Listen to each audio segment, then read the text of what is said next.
사랑하는 성도 여러분, 오늘 우리는 성령 충만을 외치고 또 인사를 나눴습니다. 이 성령 충만, 이 성령의 역사는 얼마나 중요한지 몇 번을 반복해도 부족함이 없는 그런 말씀입니다. 우리는 오늘 이 저녁에 나오기가 쉽지 않았을 것입니다. 찬바람이 붑니다. 아침 저녁으로 이제 정말 더 이상 가을이라는 단어를 쓸 수 없을 정도로 찬바람을 느낍니다. 이 찬바람을 느낄 때 우리는 그 여름에 그 바람을 왜 내가 그렇게 싫어했던가 하는 생각이 듭니다. 그 여름에 그 더위를 조금이라도 옮겨와서 좀 나누고 싶은 그런 생각을 갖게 됩니다. 모든 것이 여러분 무엇으로 그것을 느끼고 시작되죠? 바람입니다. 따라하겠습니다. 바람입니다. 바람.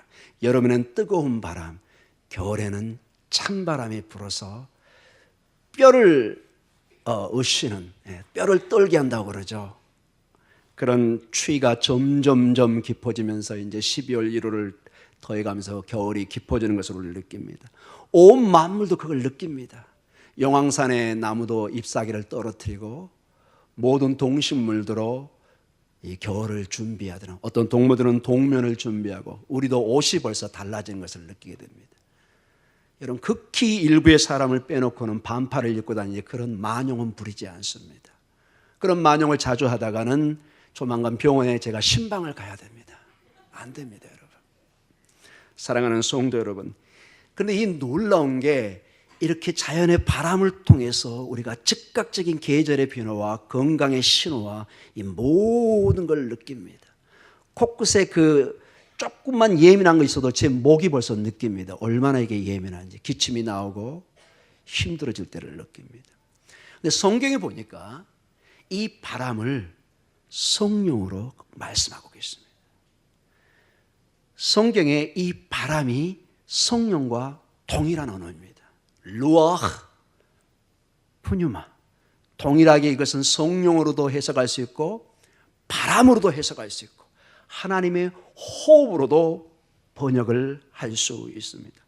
얼마나 여러분 이것이 우리의 일상생활과 성령의 역사가 중요하게 우리가 연결되어 있는가. 무심결에 우리가 느끼는 것 같지만 이 바람은 동시에 우리에게 생명을 공급합니다. 공기를 공급합니다. 우리의 신앙의 삶도 이 성령과는 절대로 떨어져서 살 수가 없습니다. 그런데 왜 성경은 우리가 이미 예수 그리스도 안에 성령 안에 살고 있는데 성령의 충만을 얘기할까요? 왜 오순절 사건에 이렇게 성령의 충만이 임해야 될까요? 우리는 여러 가지로 해석할 수 있겠지만 오늘 몇 가지의 중요한 점을 다루면서 얼마나 성령 충만이 중요한지를 생각해보고 그 성령 충만의 방법들을 우리가 도전받기를 원합니다. 우리는 이 땅의 삶을 살면서 내가 크리스찬인지 세상 사람이 크리스찬인지 도무지 구별이 안 될 때가 많습니다. 여러분 밖에 나가서 살아갈 때 이 사람이 크리스찬인지 아닌지 쉽게 구별하는 것은 쉽지 않은 것을 보게 됩니다. 사랑하는 성도 여러분, 그리고 우린 최근에 부흥회를 경험하고 말씀의 사경을 통해서 큰 은혜를 받았습니다. 부흥 사경뿐만 아니라 때로는 우리는 예배를 통해서 큰 은혜를 받습니다. 그런데 그 강사 목사님 말씀하셨던 것처럼 예배의 영성과 우리의 삶의 영성에 괴리가 있습니다. 오늘 예배 가운데 말씀의 은혜를 받아서 마치 순교할 것처럼 큰 선교주로 나갈 것처럼 삶의 승려로 나갈 것처럼 결심을 하지만 3일이 지나면 일단 강사가 무슨 말을 했는지 잊어버리기 시작합니다. 첫째 날 제목대로는 모르고 둘째 날 잊어버리고 셋째 날 잊어버리고 이게 우리 모두의 연약한 모습인 것을 보게 됩니다. 사랑하는 성도 여러분, 왜 우리는 이러한 삶을 반복하고 있을까요? 왜 항상 회개의 은혜를 받고 있다고 생각하고 감사하고 한다는 삶을 살고는 있지만 우리의 삶 속에 이러한 연약한 모습이 나타날까요? 우리는 며칠이 지나면 금방 화를 냅니다. 원망을 합니다. 불평을 합니다. 모든 것이 때로는 짜증스럽게 와닿기도 합니다. 내가 10년, 20년, 30년 신앙생활 한 것이 무색할 정도로 그런 행동의 모습이 나올 때도 있습니다. 어떤 원인에서 그렇게 될까요? 물론 우리가 다 연약합니다. 그러나 어떤 사람을 보면은 늘 하나님 앞에 성령의 충만해서 기도로 승리해가는 사람이 분명히 있다는데 이제 우리에게 도전을 줍니다. 믿음의 고인들이 있기 시작합니다. 꼭 선교지만 있는 것이 아니라 우리 주변에 그 난관과 어려움이 있는데 오뚜기처럼 서서 찬양을 하고 흔들리지 않고 믿음의 길을 달려가는 믿음의 고인들이 주변에 있습니다. 저도 그런 사람을 보면은 굉장한 도전을 받습니다. 사랑하는 성도 여러분, 오늘 이 본문의 말씀을 통해서 우리의 연약함을 내어놓고 성령의 충만함을 통해서 믿음의 거인들이 되기를 원합니다. 믿음의 승리자가 되기를 원합니다. 한 번뿐인 이 인생에 마치 이 겨울에 우리가 아주 예민하게 겨울 이 바람을 느끼면서 추위를 느끼고 금방 우리는 나갈 때 외투를 준비하는 것을 본능적으로 느낍니다. 그냥 나가면 내 몸이 금방 변든다는 것을 본능적으로 우리는 알고 있는 것입니다. 우리의 신앙생활도 그냥 내 힘으로 이 땅에 뛰어들고 내 힘으로 살아가면은 절대로 믿음으로 승리할 수 없다는 것을 본능적으로 느껴야 됩니다. 이것이 바로 성령 충만한 사람들이 위기 때, 마치 찬바람이 불어오는 위기 때 무엇을 해야 될지, 어떻게 해야 될지를 준비하게 되는 것입니다. 성령 충만한 사람은 이때 엎드리기 시작합니다. 기도하기 시작합니다. 믿음으로 싸울 준비를 하며 믿음으로 이 난간을 뚫고 갈 이 힘을 얻기 시작합니다. 하나님께서 지혜를 주십니다. 성령께서 함께 기도하기 시작합니다. 주님의 동행하는 것을 느끼기 시작합니다. 마치 구약 성경의 게하시가 모든 두려움 속에 이방 민족이 저 다메섹에서 군사가 내려올 때 두려움에 덜덜덜 떱니다. 엘리사가 기도하며 그의 눈을 뜨게 합니다. 믿음의 눈으로 보니까는 천군 천사가 그 성을 둘러치면서 하나님의 군대들이 지키고 있는 불병가를 보게 됩니다. 여러분. 성령의 충만을 해야만이 우리의 삶의 주변의 어려움이 아니라 하나님의 지키심을, 하나님의 인도하심을 보게 됩니다. 성령에 충만하지 않으면 세상만 보이기 때문에 덜덜덜 떱니다. 경제적으로 떱니다. 건강에 떱니다. 가족의 문제로 떱니다. 직장의 문제로 떱니다. 모든 것이 두려움으로 와닿습니다. 제 목회도 두려움으로 덜덜덜 떨게 됩니다. 그러나 하나님의 영이 우리를 인도하기 시작하면은 마치 돛담배가 돛을 높이 올렸을 때 성령의 바람이 불면은 자연스럽게 그 바람이 위에서 미끄러지듯이 배가 움직이듯이 우리의 삶이 믿음으로 나아갈 줄 믿습니다. 이것은 체험하지 못한 사람은 도저히 이해할 수 없는 세상의 뜬구름 잡는 소리와 비슷한 소리로 들릴지도 모릅니다. 오직 성령의 충만을 받은 사람, 기도의 맛을 아는 사람, 하나님의 응답을 받아본 사람만이 이 삶의 간절함을 느끼고 나아갈 것입니다. 그래서 이 밤에 추위에 우리가 외투를 준비하는 예민함과 동시에 우리 영적인 외투, 우리 영적인 성령의 충만함을 예민하게 느끼고 기도해가는 여러분의 삶이 있기를 기도합니다. 사랑하는 성도 여러분, 오늘 우리는 이 오순절날에 약속의 성령이 임하는 것을 보깁니다. 이 성령이 임하면서 우리가 상상할 수 없는 이 조그만 믿음의 공동체, 그 당시에는 공동체라고 말할 수도 없는 그냥 덜덜덜 떠는 연약한 그들이 가정교회를 중심으로 나중에 교회로 커가면서 온 세상에 역사를 일으키는 것을 우리가 교회 역사를 통해서 알고 있습니다. 이 성령의 역사는 교회를 통해서 보면, 이 말씀을 통해서 보면 두 가지의 크게, 이 특별히 누가 신학의 누가복음과 사도행전에, 이 누가가 누가복음과 사도행전을 썼으면 여기에 큰 두 가지의 성령의 역사를 통해서 새로운 창세기, 새로운 시작, 하나님의 나라가 출범되는 것을 보게 됩니다. 먼저는 예수님의 공생애가 반드시 성령과 함께 시작됩니다. 누가복음 3장 21절과 22절에 주님의 첫 공식적인 하나님의 아들로서 사역이 시작되는데 여기에 이런 식으로 출발이 됩니다. 같이 한번 읽어볼까요? 백성이 다 세례를 받을새 예수도 세례를 받으시고 기도하실 때 하늘이 열리며 성령이 비둘기 같은 형체로 그의 위로 강림하시더니 하늘로부터 소리가 나기를 너는 내 사랑하는 아들이라 내가 너를 기뻐하노라 하시니라. 아멘. 성령이 비둘기같이 눈에 보이도록 임재하기 시작합니다. 그 이후로 예수님은 담대하게 십자가의 길을, 이 복음의 사명을 감당하는 것을 보게 됩니다. 그래서 주님은 누가복음 4장 18절에 나사렛 동네에 가서 자기 고향에 가서 말씀을 전하는데 이 말씀이 결국은 성령의 충만을 통해서 그의 사명에 임재하고 있는 것을 선포합니다. 우리 18절을 같이 읽도록 하겠습니다. 누가복음 4장 18절입니다. 주의 성령이 내게 임하셨으니 이는 가난한 자에게 복음을 전하게 하시려고 내게 기름을 부으시고 나를 보내사 포로된 자에게 자유를, 눈먼 자에게 다시 보게 함을 전파하며 눌린 자를 자유롭게 하고. 성령이 임하셔서 이 모든 사역이 출발되고 있는 것을 보게 됩니다. 주님의 사역이 성령의 임재를 통해서 주님까지도, 예수 그리스도 우리의 메시아, 우리의 왕이신 예수님까지도 성령의 임재를 통해서, 충만함을 통해서 그 사역이 시작되고 있는 것을 보게 됩니다. 우리의 삶은 어떨까요?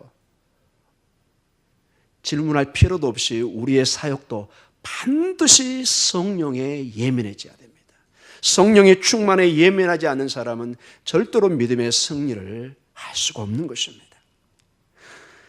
오늘 그리고 우리가 봤던 본문 사도행전 2장에 보면 이제 하나님의 믿음의 공동체, 이 메시아를 따르는 공동체, 이 메시아를 따르는 제자들, 이 교회가 그냥 출발하는 것이 아니라 예수님과 동일하게 성령의 임재를 통해서, 충만을 통해서 이 공동체의 시작이 시작되는 것을 보게 됩니다.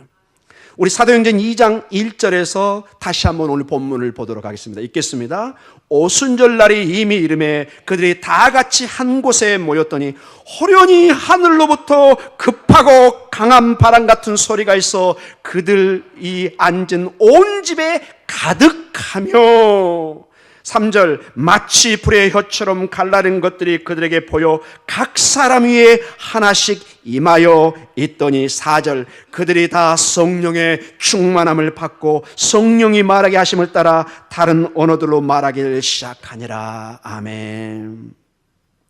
각 사람 위에 성령이 임하고 그들이 한 번도 경험하지 못한 하나의 이 방언을 하기 시작합니다. 여기서 방언은 특별히 하나님의 말씀을 전하는 방언인데 여기서는 전체적으로 본문일 때 외국어를 말하고 있습니다.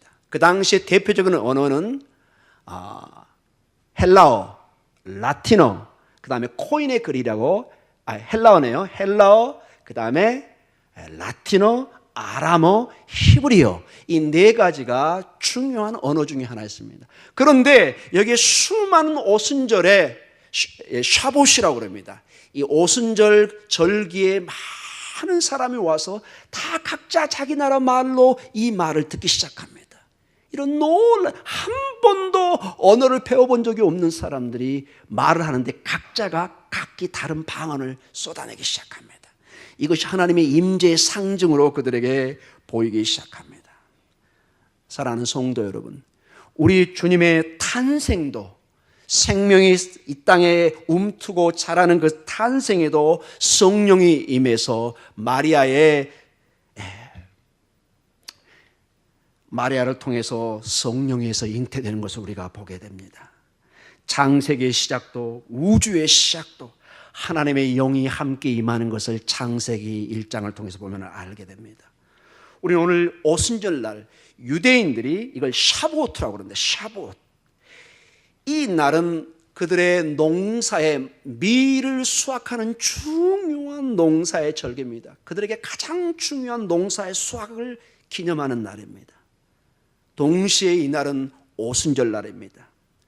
그리고 저번에도 말씀드렸지만은 1세기, 2세기 이후로 유대인들의 전통에 의해서 이들은 이 오순절날, 즉 6월절을 지난 50일이 지난 그 시기에 모세가 시내산에 올라가서 하나님의 말씀을 받았다는 것을 기념하고 있습니다. 지금도 그들은 동일하게 하고 있습니다.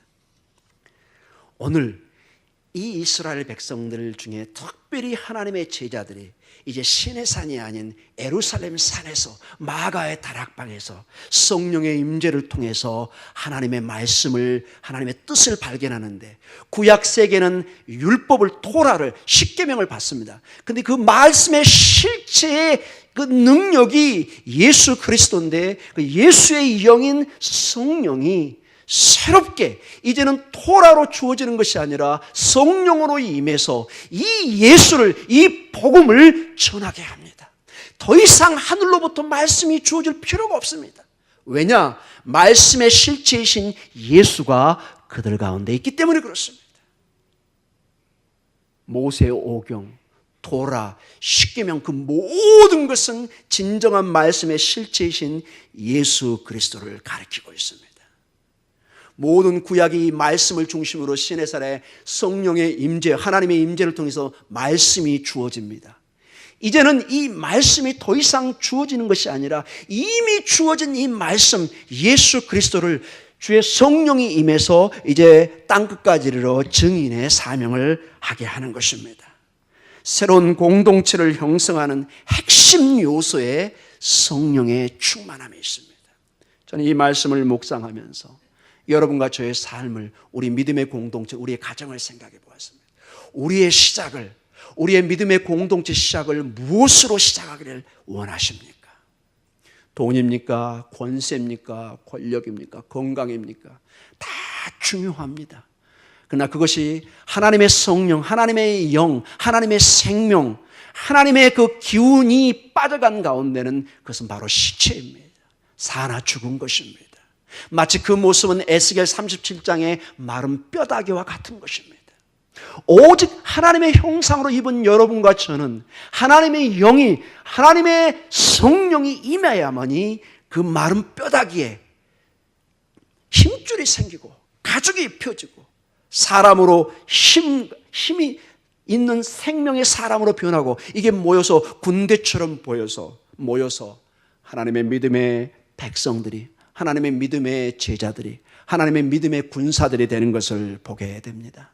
사랑하는 성도 여러분, 우리는 이것을 믿음으로 보고 선포하는 것입니다. 여러분의 가정과 이 믿음의 공동체는 정말로 성령의 충만함이 임해야 됩니다. 저는 이 교회에 와서 이제 2년을 달려가고 있습니다. 제가 새벽마다 지금 아주 예민하게 제 목회에 지금 느끼는 것이 성령님의 문제입니다. 우리 교회가 앞으로 살고 가르치고 전파하고 고치는 교회, 이 복음의 사역에는 반드시 성령의 충만함이 있어야 됩니다. 이건 지식으로도 가르치는 것도 중요하지만은 이 모든 것에 마치 윤활처럼 이 계기가 돌아가게 하는 핵심 요소에 성령의 충만함이 있어야 됩니다. 성령의 기름 부음이 있어야 되는 것입니다. 아주 민감하게 느끼고 있습니다. 새벽마다 기도합니다. 이 믿음의 공동체에 성령의 바람이 불러주시옵소서. 성령의 충만함이 임하여 주시옵소서. 우리의 삶에 더 이상, 여러분 성령 충만하지 않으면 여러분 다 구역장도 선생도 다 놓고 싶습니다. 너무 힘든 것만 다가옵니다. 교회 일도 이제 부담스러워서 못합니다. 내가 30년 40년을 봉사했는데 이제 놀 때가 됐다고 다 놔버리는 그런 심령으로 돌아갑니다. 그러나 성령께서 말씀하십니다. 사랑하는 딸아, 내 아들아, 내가 너에게 힘을 줄 테니까 이제 힘을 내라. 성령의 충만함을 받으면은 내 힘이 아닌 하나님의 힘으로 하나님의 일들이 새롭게 보이기 시작합니다. 내가 아니면은 누구나 할 수 없는, 어떤 면에서 하나님의 일에 대한 어떤 욕심이 생기기 시작합니다. 하나님 나라의 면류관이 보이기 시작합니다. 하나님 나라의 상급이 보이기 시작합니다. 지금까지는 교회의 일이 마치 세상의 직장의 일처럼 힘겹게 다가왔던 문제들이 성령의 충만을 받으면 이게 감사의 열매로 보이기 시작합니다. 저거 대신 누가 하면 어떡하지? 내가 해야 되는데, 이런 경쟁력이 마음이 시작합니다. 이것은 여러분 여기 담임 목사니까 하는 얘기가 아닙니다. 여러분. 저는 중요한 미국의 여러분 한 대통령을 여러분 한번 제가 많이 생각한 적이 있습니다. 여러분 지미 카터라는 대통령 아세요? 실존 인물입니다. 아주 연세가 많으십니다. 90이 넘은 걸로 알고 있습니다. 저번에 암으로 있다가 온 교회가 기도해서 암이 치료되고 지금도 살아계십니다. 거의 빌리 그레암 목사님과 비슷한 연세로 가고 있습니다. 이분이 그 중요한 대통령직을, 미국의 대통령은 여러분 세계 최고의 나라의 대통령이 아닙니까? 대통령직을 할 때는 주일학교 교사를 잠시 놓았지만 대통령이 끝나고 바로 고향에 돌아가서 자기가 했던 그 주일학교 교사를 지금도 하고 있다고 합니다. 정손자의 정손자 같은 그 아이들이 와서 할 때 그들을 믿음으로 말씀으로 두들겨주고 격려를 해주고 가르치고. 사랑하는 성도 여러분, 그 지미 카터 전 대통령이 무엇을 보고 있을까요? 어떤 면에서 그 대통령은 미국 나라의 대통령보다 하나님 나라의 주일학교 교사가 더 소중한 것을 믿음의 눈으로 보고 있는 것입니다. 여러분 그것이 보이십니까 여러분? 저도 여러분 이 목회의 사역이 그런 눈으로 보이지 않으면 99% 저도 실패한 목회를 할 수밖에 없습니다. 이게 전부 다 부담스럽게 와닿습니다. 새벽에 일어나는 것도 말씀을 준비하는 것도 모든 게 제가 성령으로 민감했지 않으면 이게 너무너무 힘듭니다. 솔직히 정말 어떨 때는 도대체 말씀이 생각이 나지가 않습니다. 그냥 백지처럼 그냥 하얄 때가 있습니다. 그 주간 한 주간은 제가 거의 정말로 십자가를 걸어가는 그런 기분을 가질 때가 있습니다. 무엇을 전해야 될지 자신감도 잊어버리고 전혀 제 마음에 감동도 없어지고 어떻게 해야 되죠? 그냥 엎드려야 되죠. 그냥 아기처럼 엄마한테 절르듯이 주여 주여 주여 주여 주여 주여 기도하는 길밖에 없습니다. 오늘도 이 말씀을 들고 여기로 올라오는데 이 여기 옆에 사무실에서 얼마나 마음이 불안한지, 이 주위에 와서 앉아있는 이 성도들이 말씀의 은혜를 기다리고 있을 텐데 과연 내 설교를 통해서 은혜를 줄 수 있을까? 인간적인 그 생각이 나니까 막 불안하기 시작한 거예요. 안 그래도 목이 안 좋은데 지금 점점 막 기침이 더 나오기 시작하는 거죠. 네, 하나님이 여기서 기도하는데 그런 마음을 주셨습니다. 네가 전하는 것이 아니다. 사랑하는 성도 여러분, 우리의 사역이 나 혼자 할 때 너무너무 힘들어집니다. 주님이 동행하고 함께 하신 것을 보시기 바랍니다. 성령의 충만을 할 때 그게 보이기 시작합니다. 마치 우리 몸이 본능적으로 추위를 느끼며 외투를 준비하듯이 영적인 준비를 하게 됩니다. 무엇이 소중하고 무엇이 중요한 것을 순서를 보기 시작합니다. 우선순위를 보기 시작합니다. 그 나라와 그 일을 먼저 놓고 기도할 수 있는 순서가 잡히기 시작합니다. 근데 기도하지 않고 성령에 충만하지 않으면 이게 막 뒤집어집니다. 그 나라와 그 의가 먼저가 아니라 어느새 보니까 세상의 일이, 집안의 일이, 자녀의 일이 항상 우선순위에 가 있는 것을 보게 됩니다. 누구도 그것을 책망할 수는 없습니다. 그러나 우리가 마지막 인생을 하나님 앞에 내놓고 마지막 갈 때 많은 경우에 우리가 후회할 수밖에 없는 그런 경우도 볼 것입니다. 사랑하는 성도 여러분, 때가 있을 때, 우리가 호흡할 수 있을 때 기도할 수 있고 믿음으로 믿음의 승리의 삶을 살아갈 수 있을 때 이러한 성령의 충만함을 받아서 하나님의 귀한 일꾼들이 되시기를 기도합니다. 사랑하는 성도 여러분, 이제 결론적으로 말씀을 맞춰가겠습니다. 우리는 정말로 성령의 충만함을 사모해야 됩니다. 가장 지금 우선순위가 성령의 충만함을 사모해야 됩니다. 제가 이 말씀을 준비하면서 사도 바울 선생님이 에베소 교회입니다. 에베소 교회는 특별히 사도 바울이 굉장히 아끼는 아들과 같은 목사가 있는 교회였습니다. 디모데가 있던 교회고 사도 바울 선생님도 몇 번을 에베소로 가서 말씀을 전하고 그 두란노 서원에서 말씀을 가르쳤던 그러한 곳입니다. 그러나 그 교회가 여러 가지로 문제가 있을 때 하나님께서 사도 바울을 통해서 이런 말씀을 전하게 합니다. 우리 에베소 5장 15절에서 21절까지 다시 한번 보도록 하겠습니다. 같이 읽겠습니다. 그런즉 너희가 어떻게 행할지를 자세히 주의하여 지혜 없는 자같이 하지 말고 오직 지혜 있는 자같이 하여 세월을 아끼라. 때가 악하니라. 그러므로 어리석은 자가 되지 말고 오직 주의 뜻이 무엇인가 이해하라. 술 취하지 말라. 이는 방탕한 것이니 오직 성령으로 충만함을 받으라. 아멘. 여기까지만 읽겠습니다. 정말 어리석은 자가 되어서 정말 이 땅의 삶의 세월을 다 허비하고 그렇게 사는 것이 아니라 마치 여러분 술 취한 사람을 봐보십시오. 전혀 다른 인생을 사는 것을 보게 됩니다. 근데 여러분 여기 보면 18절에 술 취하는 것과 성령을 같이 비유를 해놨습니다. 굉장히 유사한 점이 있다는 것입니다. 여러분 술 취하게 되면 갑자기 어떤 사람이 말도 없던 사람이 말도 많아지고 이상하게 막 용기도 내고, 왜냐? 자기 힘이 아니고 술의 힘에 의해서 지배당하는 것을 보게 됩니다. 이 비슷하게 성령 충만도, 성령 충만하면 이상하게 내 뜻이 아니라 하나님의 뜻에 복종하게 되고 하나님의 말을 하게 되고 하나님의 일들을 하기 시작한다는 것입니다. 이게 비유로 되어 있습니다. 술 취하는 것이 참으로 우리가 절제시키고 하지 말아야 되는데, 이 비슷하게 성령 충만도, 성령의 충만이 되면은 평상시에 우리가 하지 않은 행동들을 성령의 인도함을 받아서 기도를 하게 되고 찬송을 하게 되고, 여러분 19절과 20절의 내용으로 나오게 됩니다. 우리 에베소 5장 19절과 20절입니다. 같이 읽겠습니다. 시와 찬송과 신령한 노래들로 서로 화답하며 너희의 마음으로 주께 노래하며 찬송하며 범사에 우리 주 예수 그리스도의 이름으로 항상 아버지 하나님께 감사하며 그리스도를 경외함으로 피차 복종하라. 아멘. 이렇게 변하는 것입니다. 세상의 노래를 부르면서 고성방가를 하며 돌아다니는 것이 아니라 성령 충만하면 신령한 노래로 사람이 변하기 시작합니다. 사람이 고귀하게 변합니다. 사람이 신령하게 변하기 시작합니다. 얼굴이 변합니다.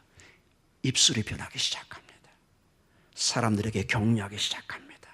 피차 복종하기 시작합니다. 여러분 성령 충만하자면 절대로 교회에서 복종하지 않습니다. 내가 복음이 나오기 시작합니다. 내가 나옵니다. 그러나 성령의 충만함을 받으면 주님 앞에 엎드리기 시작합니다. 주님 앞에 엎드리고 신령한 노래로 화답하고 시와 찬송으로 찬양하는 인생을 살게 됩니다. 이러한 성령 충만이 여러분에게 있기를 기도합니다. 여러분 같은 신앙생활이고 믿음의 공동체 안에 살아가는데 찬송하고 서로 화답하고 서로 마음으로 주께 노래하고 찬송하며 범사에 그리스도의 이름으로 항상 아버지 하나님께 감사하며 나아가는 사람, 얼마나 축복된 인생입니까? 두 번째로 여러분과 나누고 싶은 것은 이 성령 충만을 통해서 우리 여기 젊은이들, 우리 아들, 딸들, 그리고 여러분들에게 꿈과 비전을 가지기를 원합니다. 여러분 한 가지 놀라운 게, 성령 충만을 잃어버리면 하나님의 꿈과 비전을 꿈꾸는 것이 아니라 세상의 꿈과 비전을 갖는데 그 결과는 항상 패망이요 멸망입니다. 이게 지금 여러분이 방송에서 보는 결과입니다. 수천억을 가지면 뭐합니까 여러분? 그 결과가 패망이요 모독이요 오욕이요 농락이요 온 사람들의 조롱거리가 된다면 가장 부끄러운 인생이 될 것입니다. 요엘서 2장 28절에 그 유명한 말씀이 있습니다. 같이 한번 읽어볼까요? 그 후에 내가 내 영을 만민에게 부어주리니 너희 자녀들이 장래일을 말할 것이며 너희 늙은이는 꿈을 꾸며 너희 젊은이는 이상을 볼 것이며. 아멘. 여러분 성령에 충만해야만이 우리의 자녀들이 장래일을 말하는 놀라운 일이 일어납니다. 성령의 충만함이 임하면 우리의 어르신들이 꿈을 꾸기 시작합니다. 우리의 젊은이들이 이상, 하전을 보기 시작합니다. 하나님이 주시는 계시를 본다는 뜻입니다. 즉 이 땅의 삶을 사는데 전혀 다른 인생의 믿음의 삶을 삽니다. 바로 그러한 삶이 요셉의 삶이요 다니엘의 삶입니다. 여러분. 그 어마어마한 감옥과 포로와 어려움 속에 그들은 정확히 하나님이 주시는 계시와 꿈과 비전이 있기 때문에 그들이 무엇을 위해 살 건가를 정확하게 그걸 잡아내는 것입니다. 이건 우리의 힘으로는 불가능한 것입니다. 하나님의 영이 임하여만이 나오는 결과인 줄 믿습니다. 여러분의 삶에, 우리의 자녀들에게, 정말 저는 앞으로 제 목회 꿈 중에 하나가 우리의 자녀들이, 우리의 성도들이, 우리 어르신들이 성령의 충만을 받아서 여러분의 입을 통해서 하나님의 장래의 일들이 말해지며 하나님의 꿈과 비전이 함께 펼쳐지는 역사가 있기를 기도합니다. 우리 교회가 그러한 사명자로, 그러한 하나님의 꿈을 꾸는 자로, 하나님의 비전을 가진 자로 나아갈 때 놀라운 역사가 있을 줄 믿습니다. 이 모든 것에 우리의 하나님께서 오늘 요구하는 한 가지 태도가 있습니다. 어떻게 이 성령의 충만을 받을 수 있을까요? 다시 우리가 전해봤던 말씀으로 돌아갑니다. 1장, 사도행전 1장 14절입니다. 같이 읽겠습니다. 사도행전 1장 14절입니다. 여자들과 예수의 어머니 마리아와 예수의 아우들과 더불어 마음을 같이하여 오로지 기도에 힘쓰더라. 오로지 그들은 한 번도 이 성령의 충만을 제대로 느껴본 적이 없어요. 그러나 주님이 주신 약속이기 때문에 그걸 신뢰하고 오직 기도에 예민해져서 거기에 온 마음으로 지금 기도에 힘썼다는 것입니다. 기도하는 자가 성령의 충만을 받을 줄 믿습니다. 기도하셔야 됩니다. 깨어서 기도해야 됩니다. 어떻게 성령의 충만을 받나요? 성경은 여기에 분명히 한 가지 방법으로 기도에 힘쓰기를 원하고 있습니다. 우리가 하나님 앞에 기도할 때 우리가 알지 못하는 가운데 하나님의 바람이 불 줄 믿습니다. 하나님의 성령이 임하여서 우리가 알지 못하는 가운데 우리의 영적인 몸에 살이 붙기 시작하고 힘줄이 생기기 시작하고 어느 날 보니까 우리가 하나님의 군대가 돼서 우뚝 서 있는 줄 믿습니다. 늘 연약했던 우리 엄마, 늘 부족했던 우리 아빠, 그러나 어느 날 성령에 충만한 엄마 아빠를 보니까는 담대하게 딱 서 있습니다. 아들아, 딸아, 내가 이렇게 기도했더니 하나님이 이렇게 말씀하셨다. 그리고 나아가는 모습을 때 애들이 막 놀래기 시작합니다. 와우의 역사가 여러분의 가정에 있기를 원합니다. 여러분, 어차피 한 인생인데 저도 그런 목회를 해야 될 거고 여러분도 이 성령의 충만을 받아서 정말 주님이 기뻐하시고 여러분의 자녀가 여러분이 장래일을 말하고 꿈을 꾸고 비전을 보는 그러한 역사가 있기를 기도합니다. 우리 다 같이 기도하는 시간을 갖도록 하겠습니다.